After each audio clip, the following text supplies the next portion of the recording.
What's going on? It is a new day. It is a great day. We're live on the testnet. This is the Tree Trunk Show. Shout out to the EIP 4910. Shout out to Tree Trunk and all the incredible people that took all their brilliant talent and excessive worth and turned it into something amazing for artists everywhere. This is about artist empowerment. This is about our people. This is about the world at large. This is about NFTs. And we're live. There's a new platform. It's called TreeTrunk. Check it out. There's a new standard. It's called EIP 4910. Check it out. And there's an event going on right now called SUGOI. We're about to be live. We're about to be there in person. Now, I'm over here. I'm in the treehouse right now. I'm in Will's treehouse right now, chilling.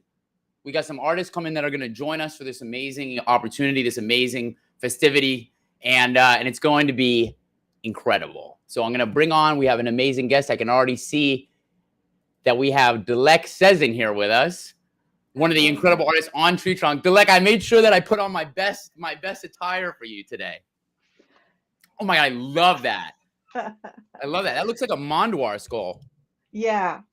That is badass. How does it feel? How does it feel to be live on the mainnet today? Well, it's great. Actually, we made it. So I'm so excited. I kind of like feel the energy coming from New York, and I don't want to leave you here alone. And I knew I can kind of compete with your outfits. Like kind of. You Yeah. definitely can. I'm competing with your outfits. I have never seen someone so fly. Real recognizes real. We got that. We have that gene. Yeah, absolutely. So how are you doing today? I am doing fantastic. I'm super excited to see the live stream, and I'm finally free of the shackles of COVID. So that's pretty nice. It is. Yeah. Feels good. Congratulations. Good, It feels good. That's why I felt like the mink was appropriate today. Any day that I live COVID free is a day worth wearing mink. I like that. I really like that. It's fancy. I try, I got this from an amazing woman out here in LA. Shout out to the Last Warhol, the place that I got it. It spoke to me. It called to me, and it says really insomnia nice. on it, which is something that I deal with. Whoa, it's really nice. I love it. I love the colors. It really suits you well. Thank you. I wear it alone around the house. This is my domain. This is my kingdom. So I treat myself like a king when I'm here. No, I definitely understand. I mean, there was a heat wave here in San Francisco yesterday. Today is gonna be hot too, but it's so unusual. So I was totally like that yesterday. Not with the mink though, but my summer wardrobe. I'm like, which one should I wear? It's like I have Oh, no it's 100 idea. degrees in here right now. I didn't. Whoa. I'm suffering through. I got the AC on 1,000. My electric bill is going to be through the roof today. But we're Oh my joined by God. another incredible artist. I don't know if the two of you have met, Richard Jacobs in Hi, the Hey, house. Richard. hey guys. Hey, no, we haven't met. Hi, nice to meet you. I was supposed to be in New York. I'm gonna sound a little fuzzy because I got the plague. Yeah, I tested Uh, positive on Sunday. Got sick, but I'm feeling a lot better. Good. And just bummed to miss my panels, but this is kind of cool because maybe I'll get to participate a bit. Dude, I had the same exact thing, except I was a week and change ahead of you. I got COVID right before I had to miss my panel. I had to miss the Tree Trunk event that's happening today. But you know what, man? We're alive. And I'm glad to see you here. And I'm glad to know that you're on the mend. Man, this pandemic is crazy. yeah. Yeah, I've been dodging this bullet, going to all these things, and then I ended up getting it from my sister. Like, it's the last thing you think when you're with family, right? Dude, that's exact. What's wild is I've been to almost every single conference for NFTs since 2021, and I didn't get it at any of the conferences. I've gotten it 3 times. It was all from like small, intimate get-togethers. They're coming. They're trying to take us out, Richard. I know. I've held my breath, like walking across, incredible raves in Miami, and talking to people face to face on, boats and all this crazy stuff, and meeting all these amazing people, and been fine. So who knows? It's when it's time. It's time. And we made it though. Dilek, have you battled with the plague yet yourself, or have you? Amazing. Well, we're gonna keep fingers crossed. No, Dilek so far, I you have might have no idea. antibodies. You might have some amazing immune system. Maybe, I don't know, but just before the pandemic, just a month before everything happened, we have this weird cold in the household. So I don't know. I haven't been tested, but that was it. Maybe I have antibodies, but so far I'm okay. I had one friend who's been with me every single time that I've got it. He just happened to be there. And all 3 times he was totally fine. And it was like me and him were like interacting with each other, hugging. You know, I stole his drink or something, but he was totally fine. Are you in Europe? Me? No, San Francisco. Oh. And I'm in LA. LA, yeah. But I just came from Europe. I just flew. I was there since mid-May, and but it's just, it's you freak out when you have long flights. But I think I'm okay. I got the extra shot though before I go. I was in Holland. I was down in Turkey, Aegean coast. So I have still family back in Istanbul. So I visit them and make an excuse to go around. I love that. How is it the difference between Istanbul and San Francisco? I'm sure very, very different places. Very different. Istanbul, just like New York, it drives you crazy. It's a nice place. I still have friends and stuff, but it's a huge city with lots of things to deal with. San Francisco, I like it better in general. Although I complain about everything, like the weather, the this and that, but it's calmer. I can focus here. I like to produce here. But over there, all these weird and crazy things, again, just like New York or LA, like when you walk out, you have no idea what's going to happen. It's a big city. No question. It's fun though. That's where I grow up. So I like big cities. San Francisco is boring in a way. But it gives you the breathing room that you can really focus and do a lot of things. I love that. And where are you, Richard? I'm in southern Vermont on the side of a mountain. I live in a really beautiful rural spot. And actually my next trip is to Bali, where I have a studio in Ubud. So that's going to be some long flights with masks to go to the other side of the world. But that's right. I haven't been since before the pandemic. So really. And what was your relationship? You were telling us about it on the last show. What was your relationship with Bali again? Well, right when I finished art school, I won a scholarship to paint there for a year. And then, met some artists that I became very close with and been collaborating with ever since. So literally for 30 years, I've been able to go back and forth. And one of my friends keeps a studio for me there. So this. Oh, did we lost him? We did. We definitely. We've never had a rug on the restream yet. So this is a very Web3 moment. He's completely gone. Oh, he's fully gone. Oh, there he goes. He's back. Someone is, yeah. That was the Bali gods. I don't know how far I got with that, but I'm actually going specifically for a close friend's cremation, which is a wild ceremony over there. So, I'm sorry for your loss. Yeah, it's interesting because he passed away not from COVID, but right at the beginning of the pandemic. And the way it works over there is they bury their dead for a few years, and then they dig up the graves for having these mass cremations for like the whole town. And they become these really elaborate ceremonies and really interesting. So, so it's going to be cool. That's a beautiful way of honoring the dead too, in a very communal way. I love that. Yeah. And they build these giant sarcophagi. If you look up online, you can see like these huge bulls. Sometimes they're like 20, 30 feet tall. They'll parade through the streets with like 100 men holding them and spinning them around. And then, they'll come to sort of the cremation ground and they'll burn them all to the sky. And it's a wild, few days of ceremonies and celebrations. It's really pretty cool. Well, I love that you'll be there to honor him. That's a beautiful thing. Thanks. Yeah.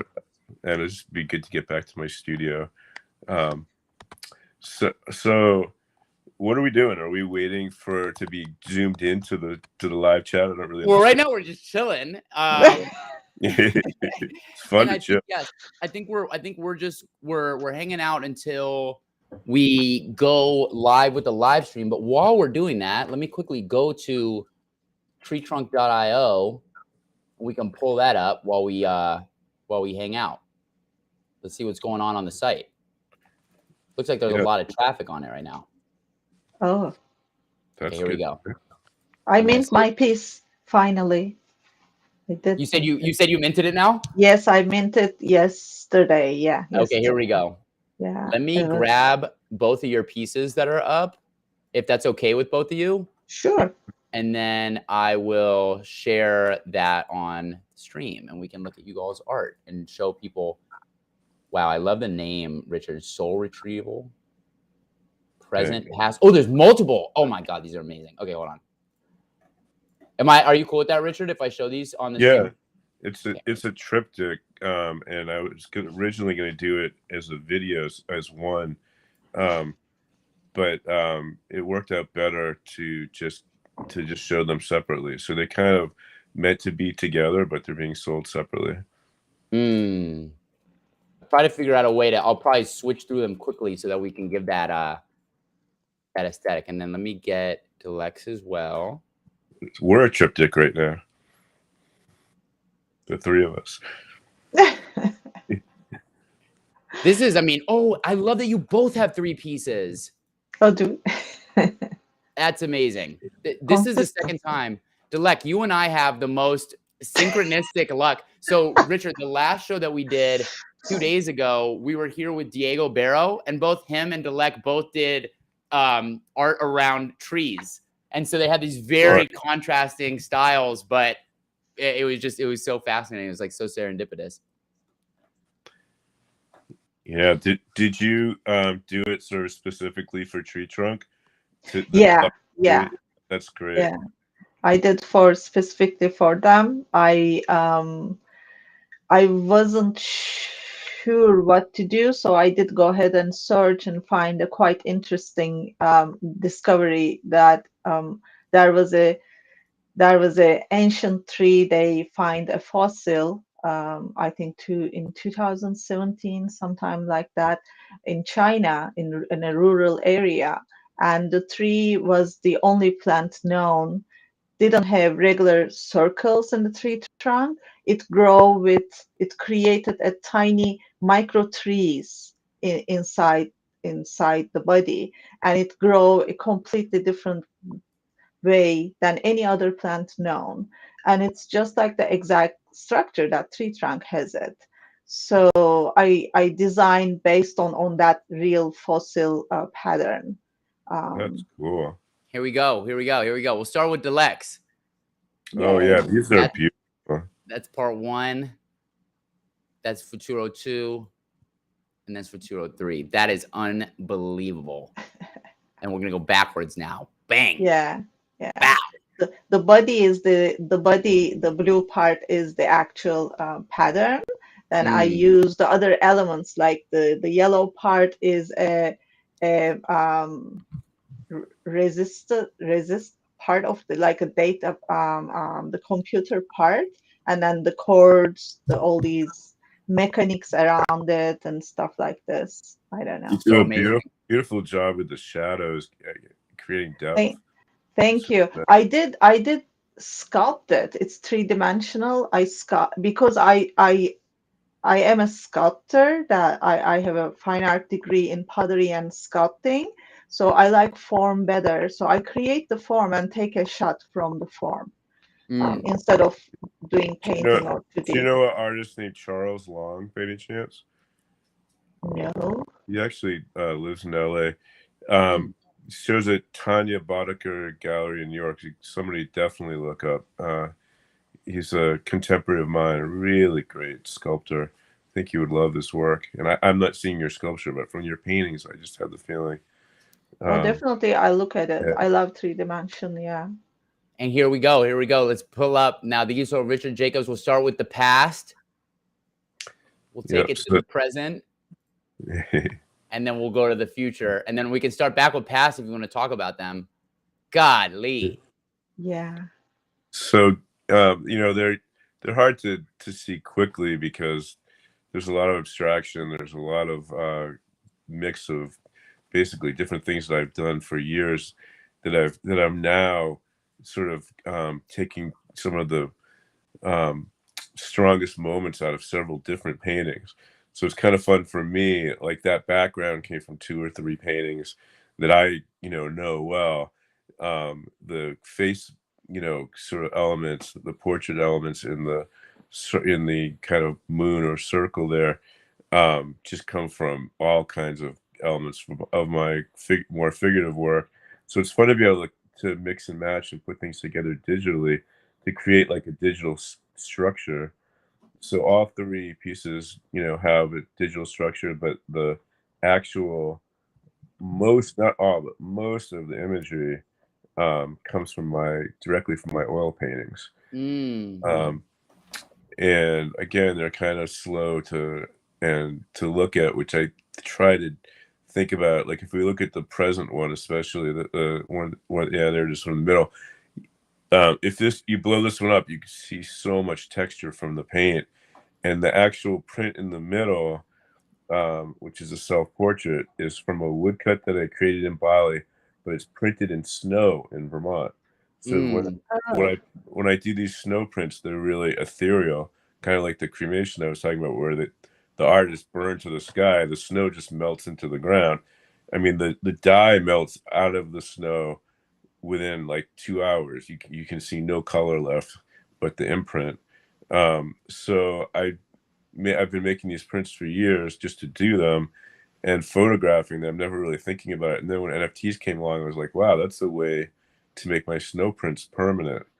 And actually the painting in the background here came after I started working digitally, because I started getting more and more textural, thinking, how can I push the digital, process further to make it really, get it to be really physical. And so that's the middle one, present, and then soul retrieval, future. So this concept of soul retrieval I haven't really spoken about, but my wife is a shamanic healer. And she does a lot of work with people where she literally, goes past the seen into the unseen, and really helping them, basically break some of the negative cycles and patterns in their life and stuff by, digging stuff up from their past. And very interesting. And it's just kind of like something that I think about. It's not my line of work, but she's doing it all day in the room next to my studio. She has clients from all over the world, and so it's just kind of part of our life. So and I like the idea of past, present, future too. And just the work, paintings to me should have a soul. Like I feel like that's when the work is done, when I feel that presence in the work. And I feel the same way about digital art. So this is for me, like I don't come from a digital background, but I wanted to bring all the things that matter to me in painting into my digital work. Love Yeah, that. I love it when you say it's done, when it has a soul, like when you feel it.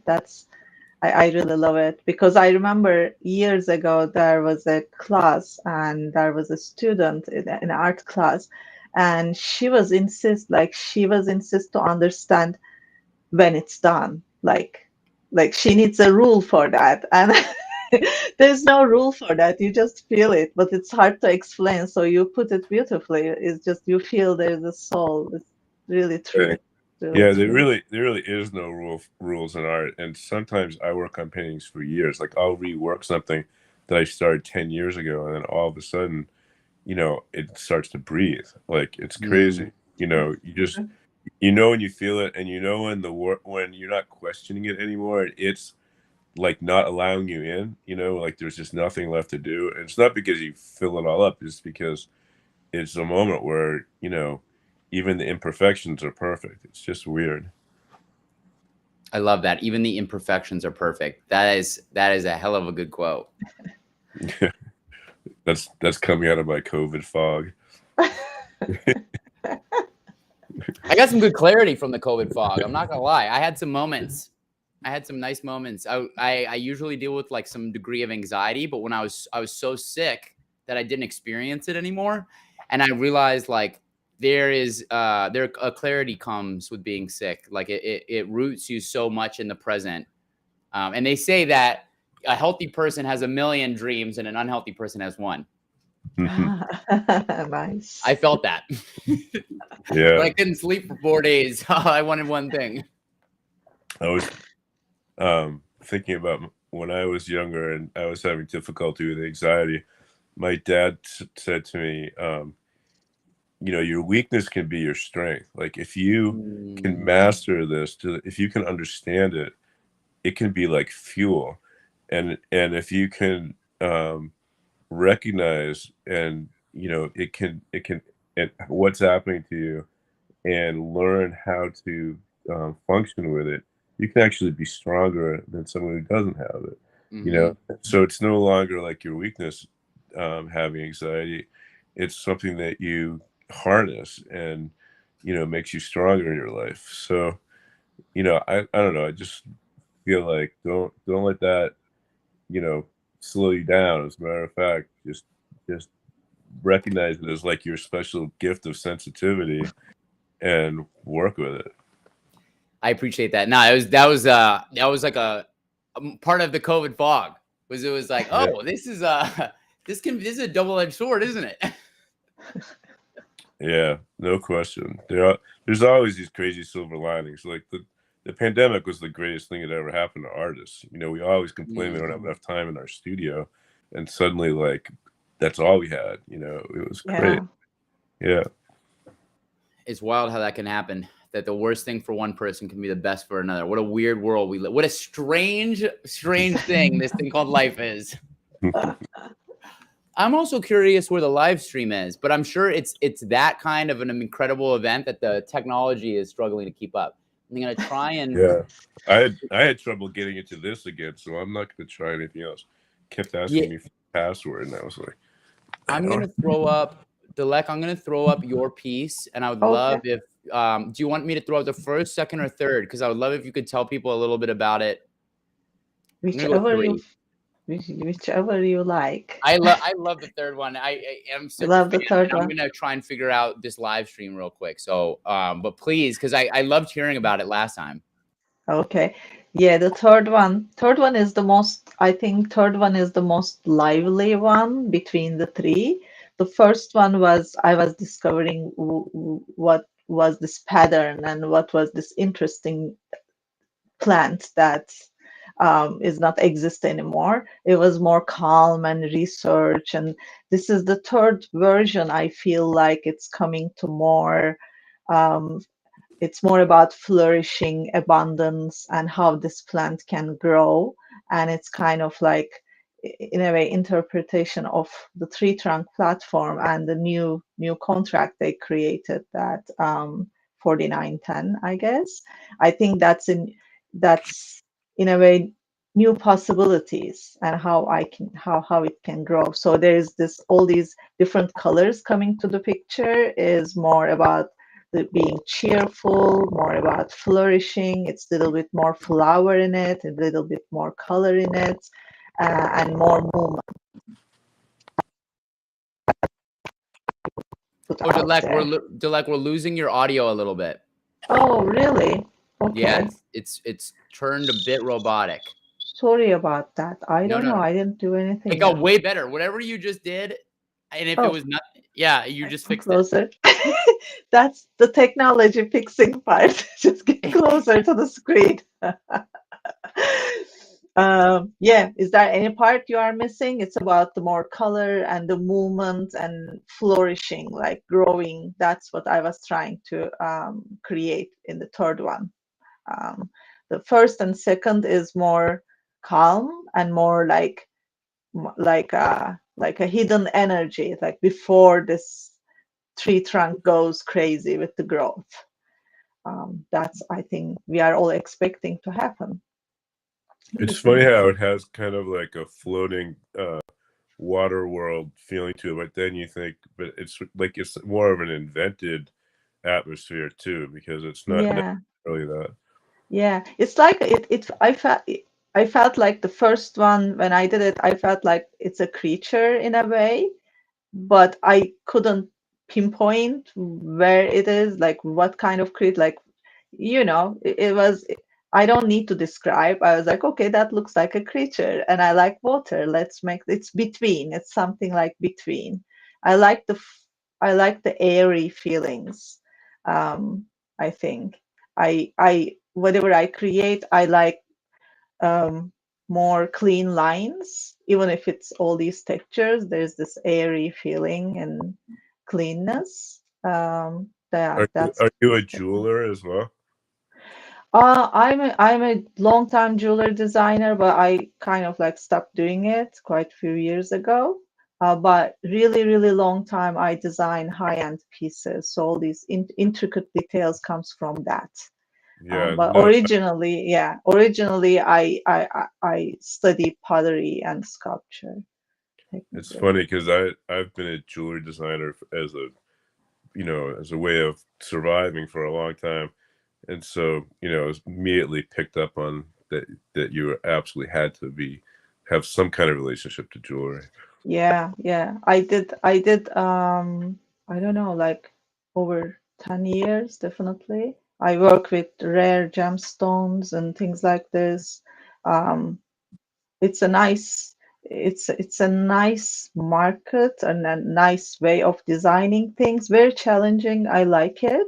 But then I move more to product design from there, more digital, little bit digital tools. But I trained very classically, even in the jewelry industry. I trained um, like in England by a ex-Cartier designer. I You're Oh, we're bubbling. losing you again. Dilek, can you hear me? Yeah, I can I don't hear know you. I don't know what happened. It I, was going so perfectly well. I mean, I can't And get we're back. smoother. We're back. I don't know what is going on with that. You're good again. You're back to being good again. Yeah. Yeah, so definitely jewelry is part of my career in a way. I'm not designing anymore.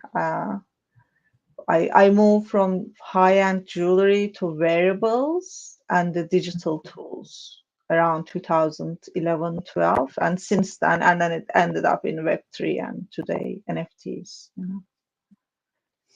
Richard, how could you tell that she had to have a background in jewelry? My jewelry background is a lot different.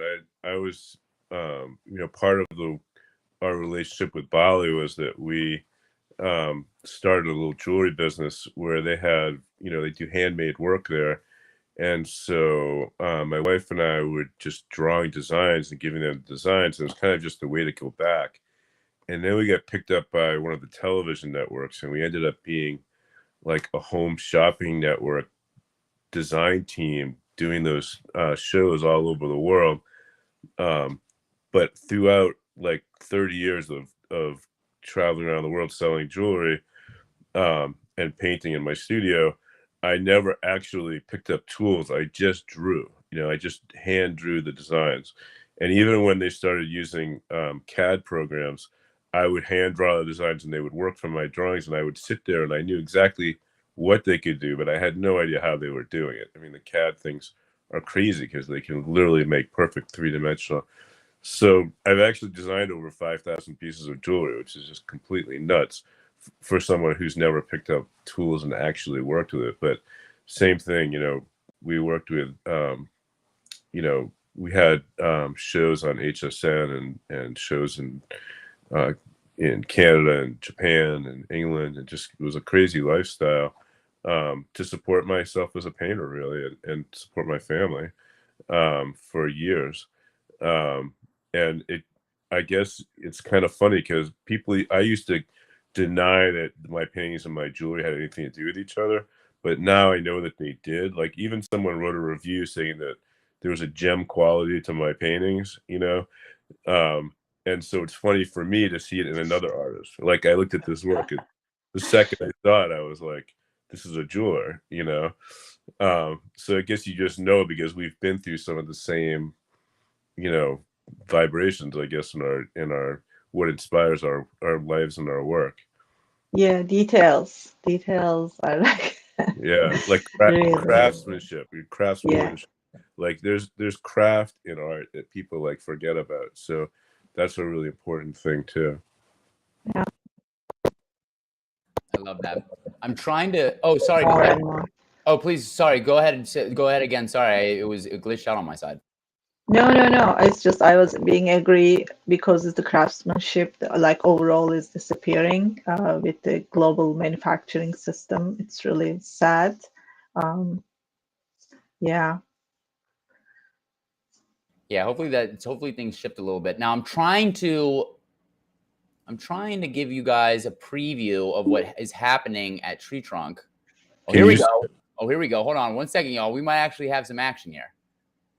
Ooh. We might actually have some action here. Hold on 1 second. Let me turn my camera back on so we know. Okay, this is the one we wanted up top. Okay, we might be about to see what's going on. I took the mink off at the wrong time. Hold on 1 second. Let me get that back. Put it back. In the meantime, let me share this with you all because I think this will be really fun for the three of us. Let me see if I can do this. Hold on. If I put it like that. I can never talk and do anything technical at the same time. So I am multitasking, dude. The reason I turned my camera off is I was doing like 70 things at once. But here, let me try this. We're going to try this instead. So I'm going to replay the preview on a YouTube page. Whoa. Let's see if we can do this. I was really looking forward to being at this event and being on this panel. So it'd be so cool if we could see it. I think we will. And I think, fortunately, even if we can't, I'm going to try and play the preview for us. Let's see if I can do this. Are you trying to add us on their screen or no? They're trying to add us on theirs. Oh, okay. Or rather, here we go. I can at least show you guys the preview. Can you see this? Oh yeah. Okay, here we go. So these are the artists that are being exhibited right now at the SUGOI event in New York. This is just an example of some of what you all are going to see on TreeTrunk. And some of what you'll be able to collect. You'll see we have Dilek Sezen's work right there. And we got Richard Jacob next to each other. This is the second time. Like, are you kidding me? That was amazing.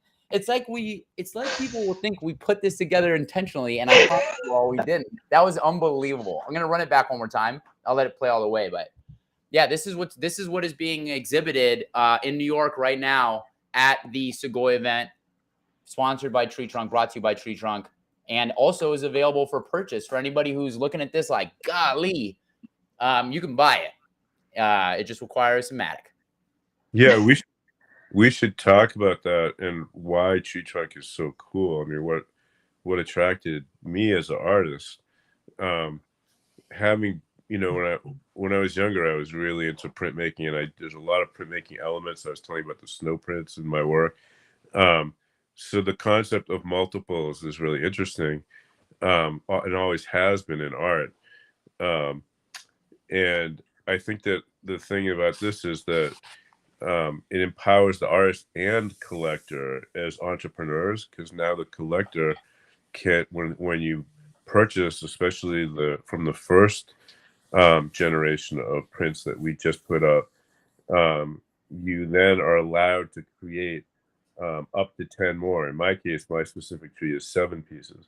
So you can create 7 pieces of each one of those 3 that you buy. If you get all 3, you're actually now becoming an art dealer with 21 pieces that you can sell or hold or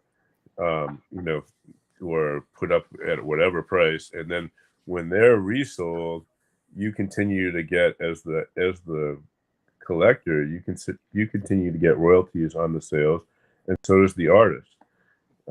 So it's first NFT of its kind. It feels really historic to me. And then look at all the great artists that are already involved and more to come. It's a pretty remarkable launch. That's the only other thing I would add to that is that the team is just fantastic, and there's a real gravitas for this team too, having been, involved with Joe Lubin and Consensus and people who are really taking the Web3 to another level and of energy and seriousness. So, it just feels like a great place to be right now, day of the launch. I love that, man. I love that. That was like that. You just summed it up so perfectly. That's exactly how I feel because, I've been involved in crypto for a long time. I was, pitching NFTs to music labels in 2016 and calling them social tokens. And I had taken a bit of a break because, it was what I saw as an opportunity for financial freedom for the masses, but I wasn't seeing it being utilized that way. And I saw it being misappropriated. So I got a little jaded. And then full circle, here comes 2021. Artists are now being fully empowered by NFTs, at least the artists who are, and some are still struggling too, obviously. There's still work to be done. But like you said, it's historic in the fact that artists got this opportunity. And now TreeTrunk is offering an extra layer that emphasizes one-of-one artists who I think, and I don't blame anyone for this, but I think the kind of 10K craze was a bit detrimental to the thriving one-of-one scene that we saw a little bit earlier this year and last year. But I'm super stoked for TreeTrunk. I think it's as good as it can possibly. The intention is there, the quality is there, the team is there, and we're in communication with them right now so that we can show you all not just the preview but the live. It's just we're going through it. We're going through the ropes. As an improvisational artist, this is I'm in my comfort zone though. Sorry, Richard. What was that? My bad. No, I just thought that's funny. It's all improvisation, right? I mean, we're inventing this as we go, which I think is a really cool place to be. And I'm still like amazed at all the pushback that I hear from traditional artists about NFTs and digital art. It's like, you don't think if Picasso was alive right now or Andy Warhol were alive right now that they wouldn't be messing around with digital work? I mean, it's like, this is like the coolest thing you can imagine. So, 100%. I mean, it hasn't taken anything away from my studio practice. I'm still doing oil paintings, but it's certainly adding to it. So this is it. I think we've figured out how we're going to make this happen. I'm going to end this stream. We're going to come back. We're going to be live. So for anybody who's watching this right now, please bear with us. We're about to pull it up so that we can go to the ground at SUGOI. Shout out to TreeTrunk. And one last time, a special thank you to Dilek, Sezen, and to Richard Jacobs for joining us. And we'll see you all on the ground in New York in a second.